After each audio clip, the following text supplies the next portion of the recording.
આજે હું ભીંડાનું શાક બનાવીશ ભરીને લસણવાળું. એના માટે મેં અહીં મસાલો તૈયાર કરી દીધો છે, પેસ્ટ તમે જોઈ શકો છો. આમાં મેં લસણ ખાંડી દીધું છે અને અંદર મરચું, હળદર, ધાણા જીરું પાવડર, મીઠું અને સહેજ ગરમ મસાલો એ નાખીને આ પેસ્ટ તૈયાર કરી છે. સહેજ પાણી નાખવાનું. હવે આપણે એને ભીંડામાં ભરી દઈશું. ભીંડામાં મેં આવા ચીરા કર્યા છે એટલે આપણે આ મસાલો આમાં ભરી દઈશું. જુઓ, આ રીતે મસાલો ભરી દેવાનો છે અને આમ દબાઈ દેવાનો છે, જેથી આપણો મસાલો બહાર ના નીકળી જાય. હવે બધા જ ભીંડા હું આવી રીતે ભરી કાઢીશ. પછી આપણે એનો વઘાર કરીશું. આપણે બધા જ ભીંડા ભરી કાઢ્યા છે, તમે જોઈ શકો છો. હવે આ થોડો મસાલો આપણે રાખ્યો છે તે આપણે વઘારમાં સાંકળવું પડશે. પછી આપણે આ ભીંડા નાખવાના છે.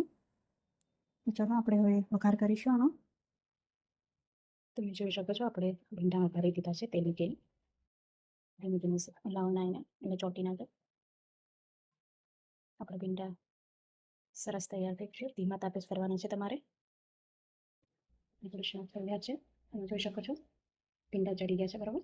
હવે એમને પરોઠા અને રોટલી સાથે તમે ખાશો તો બહુ સરસ લાગે છે. એકવાર જરૂર ટ્રાય કરજો. આપણું ભીંડાનું શાક તૈયાર છે. મારી રેસિપી તમને ગમી હોય તો લાઈક અને કોમેન્ટ અને શેર કરજો. રાધે રાધે.